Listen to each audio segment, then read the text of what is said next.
Hello, my friends, and welcome to today's podcast. Before we really get the show in full swing, I thought it was necessary to give you at least some background info on me. So today, I want to talk just a few minutes about how I became an independent and some of my priorities. Because you see, from my family to the friends I grew up with, most of them, I guess, even to this day, still don't engage in politics. So basically, growing up, I had no one around me who was actively trying to influence my politics, which honestly, this is something that I'm grateful for. This allowed me to try to go out there and figure things out on my own.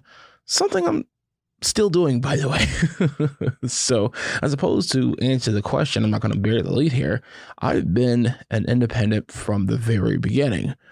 I mean, honestly, if I thought the Democrats or the Republicans had it figured out, I would have chosen a side by now. You know, I like most of the people in my generation, the millennial generation. I had my politics molded somewhat by the wars in Afghanistan and Iraq. So to this day, I remain a minimal interventionist. I prefer that term, and I guess we can go into that another day. But I would prefer that we not have as many bases as we do around the world. I would prefer to use some of that money to deal with issues here at home. And I know a lot of people actually agree with me. A lot of people agree with that take. And what's truly unfortunate is that no matter who we vote for, our foreign policy in this regard does not seem to change, Democrat or Republican. Now, I could go on over my issues with both sides when it comes to policy, but I want to be honest with you. Even the thing that got me into politics, which is foreign policy, is not my biggest concern right now. One thing that has bothered me since the beginning is partisan hypocrisy. It's something that I noticed early on, and I guess that's also another reason why I never formally joined a party. Now, granted, this has been an issue for a while, but I feel like, and I think other people feel the same way, that we've reached some inflection point where it feels like this hyper-partisan climate that we're in right now has the ability to tear the country apart. That's what I've talked about it before. It's what makes it so difficult to follow the news. It makes it extremely difficult to follow the news. You know, I speak with a lot of people who do not engage in politics, but who still passively sort of follow it, because of course you can't avoid it now if you're on social media. And the number one thing that people cite for not being involved in politics is the toxicity. It's the hate. It's the hyper-partisan climate that we have that pushes people out from engaging in politics. So I think if one of your goals is to increase the size of the electorate, that is a problem that you have to deal with first. And that's something that that's a realization that I came to, I want to say about 7 years ago. You know, there was an episode of Common Sense by Dan Carlin, which is a podcast he no longer does, unfortunately, that really influenced me and put me on the path to choosing the topics that we're going to cover on this podcast. The title of that episode was Upgrading the Electorate. It's behind a paywall now, but essentially what he talked about was he downgrade of civics here in the United States, and the fact that so many people are not fully aware of what's going on. And he simply asked the question, is it possible to upgrade the electorate? And this question has inspired me to find an answer. I mean, is it possible to upgrade the electorate?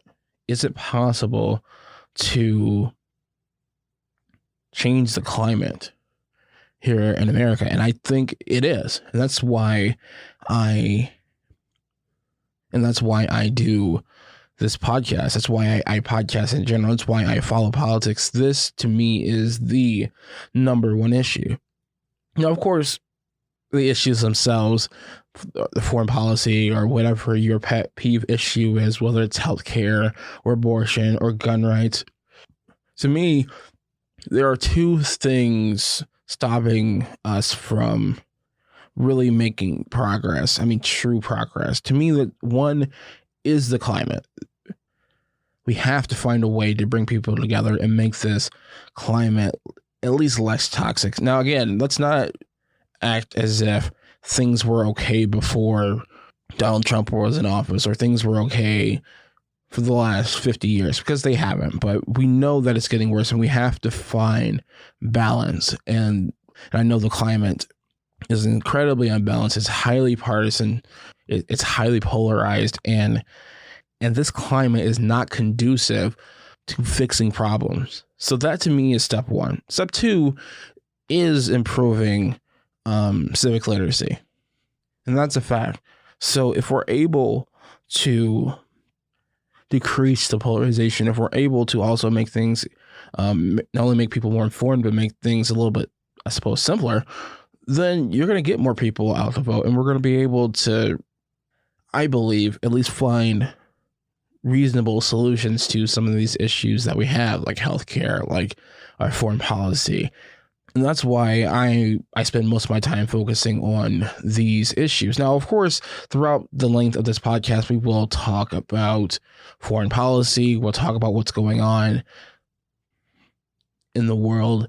And as I talked about in the episode on Tuesday, every segment, no matter what we talk about, is all geared towards this mission of decreasing polarization and increasing civic literacy. That's it.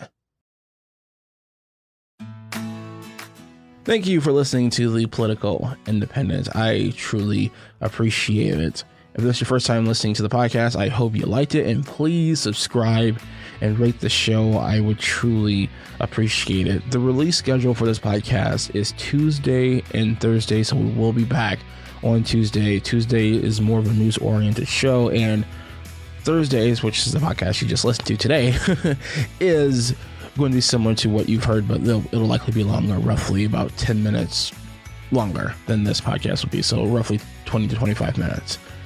I will see you next week, my friend.